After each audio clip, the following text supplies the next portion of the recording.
Hello दोस्तों, rail alert 91 में आपका स्वागत है। आप देख रहे हैं रेल अलर्ट 91। इस वीडियो में हम बात कर रहे हैं टॉप 10 करंट अफेयर से। क्या कुछ इम्पोर्टेंट क्वेश्चन बनाए जा सकते हैं, उनके क्या सही जवाब होंगे और उनसे रिलेटेड क्या क्या फैक्ट बन सकते हैं।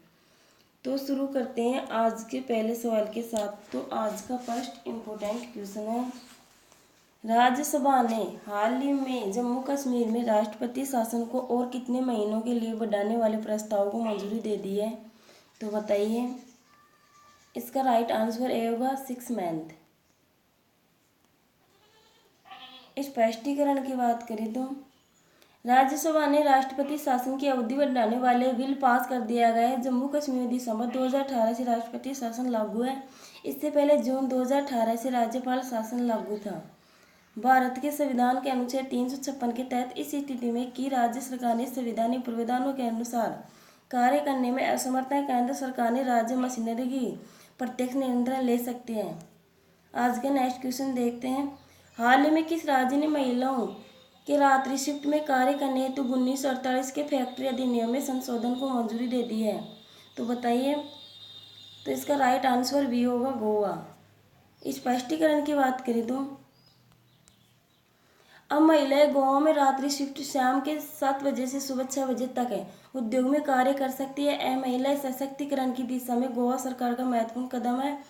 इसका प्रशासन केंद्रीय श्रम व रोजगार मंत्रालय द्वारा फैक्ट्री परामर्श सेवा में श्रम संस्थान महानिदेशालय द्वारा किया जाता है। आज का नेक्स्ट क्वेश्चन देखते हैं। हाल ही में स्वास्थ्य और परिवार कल्याण मंत्रालय ने जापानी इंसेफेलाइटिस में मामलों को ध्यान में रखते हुए किस राज्य में स्थिति की समीक्षा के लिए एक केंद्रीय दल भेजा है। तो बताइए। इसका राइट आंसर ए होगा असम। स्पष्टीकरण की बात करें तो केंद्रीय स्वास्थ्य मंत्रालय असम सरकार ने निगरानी तंत्र और नैदानिक किट कार्यक्रम को तकनीकी एवं वित्तीय सहायता प्रदान कर रहा है। जापानी इंसेफेलाइटिस के उन्मूलन के लिए सामुदायिक भागीदारी को भी सशक्त करने पर जोर दिया जा रहा है। मंत्रालय ने राष्ट्रीय वेक्टर जनित रोग नियंत्रण के विशेषज्ञों को भी केंद्रीय दल के साथ भेजा है। आज का नेक्स्ट क्वेश्चन देखते हैं। बैडमैन इनमें से किन की आम खता है। तो बताइए। तो इसका राइट आंसर सी होगा, गुलशन ग्रोवर। स्पष्टीकरण की बात करें तो वरिष्ठ पत्रकार सोशमिला भट्टाचार्य द्वारा लिखे जाने वाले अधिकृत जीवनी में ग्रोवर अपने जीवनी के बारे में बताएंगे, जिसमें कई उतार चढ़ाव और उनकी सफलताएं असफलताएं और सिनेमाई यात्रा का पूरा वृत्तांत होगा। यदि दोस्तों अगर हम वीडियो पसंद आए तो वीडियो को लाइक शेयर करना बिल्कुल भी ना भूलें। नेक्स्ट क्वेश्चन देखते हैं। हाल ही में किस राज्य ने इंटरनेशनल व्हेलिंग कम्युनिकेशन के सदस्य छोड़ते हुए फिर से व्हेल मछली का शिकार करना शुरू कर दिया। तो बताइए। इसका राइट आंसर सी होगा, जापान।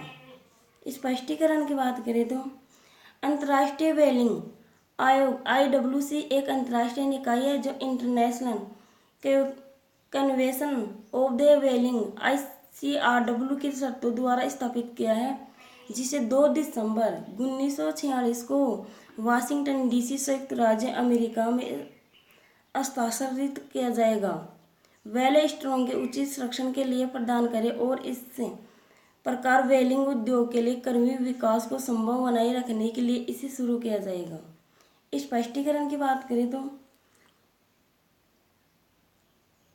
आज का नेक्स्ट क्वेश्चन, भारत के स्टूम अतंगा एंटी टैंक मिसाइल खरीदने के लिए किस के साथ 200 करोड़ रुपए के सौदे पर हस्ताक्षर किए हैं।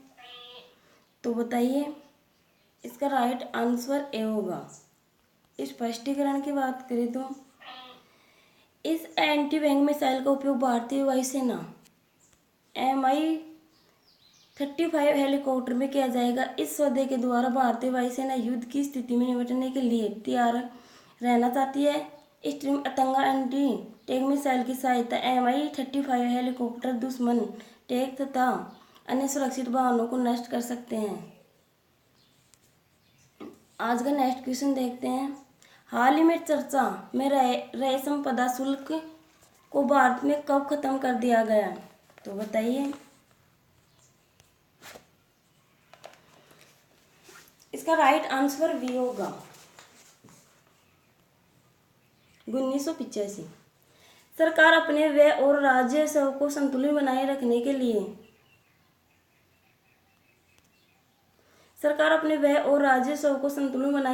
लिए वर्ष 1985 में खत्म किए गए संपदा शुल्क को दोबारा अस्तित्व में ला सकती है।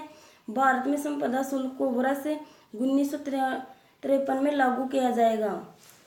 जब किसी संपत्ति के मालिक की मृत्यु हो जाती है और वह संपत्ति उनके किसी उत्तराधिकार को हस्तांतरित हो जाती थी, तब संपदा शुल्क लगाया जाता था। इसमें कर की मात्रा का निर्धारण हस्तांतरित की गई संपत्ति के आधार पर किया जाता है। आज का नेक्स्ट क्वेश्चन देखते हैं। कृषि सुधारों पर मुख्यमंत्री के पैनल के संयोजक के रूप में किसे नियुक्त किया गया? तो बताइए। इसका राइट आंसर सी होगा, देवेंद्र फडणवीस। स्पष्टीकरण की बात करें तो महाराष्ट्र के मुख्यमंत्री देवेंद्र फडणवीस को भारतीय कृषि में परिवर्तन के लिए मुख्यमंत्री की एक उच्च अधिकार समिति के संयोजक नियोजित किया जाएगा। उत्तर प्रदेश, कर्नाटक, मध्य प्रदेश, हरियाणा, गुजरात के मुख्यमंत्री सहित 9 सदस्यीय समिति के 9 महीने के भीतर अपनी रिपोर्ट देगी। यह समिति आवश्यक वस्तु अधिनियम CO 1955 के विभिन्न प्रावधानों को भी जांच करेगी और कृषि विपणन और बुनियादी ढांचे में भी निजी निवेश को आकर्षित करने के लिए ECO में बदलाव का सुझाव देगी। यह बाजार सुधारों को ENAM, और अन्य प्रशासनिक केंद्र प्रायोजित योजनाओं के साथ जोड़ने के लिए तंत्र का सुझाव देगा। पिछले वीडियो का सवाल, ICC विश्व कप में न्यूजीलैंड के किस खिलाड़ी ने अपना हैट्रिक पूरा किया? तो बताइए। इसका राइट आंसर भी होगा, ट्रेंट बाउल्ट। तो दोस्तों, अगर वीडियो आपको पसंद आए तो वीडियो को लाइक शेयर करना बिल्कुल भी ना भूलें और अपने दोस्तों को भी शेयर करें। और अब आज का सवाल आपके लिए, इनमें से किसे RBI ने डिप्टी गवर्नर के रूप में पुनः नियुक्त किया गया? तो दोस्तों, इसका जवाब आप कमेंट बॉक्स में दीजिए या कमेंट बॉक्स में लिखिए। यदि वीडियो पसंद आए तो लाइक शेयर करना बिल्कुल भी ना भूलें।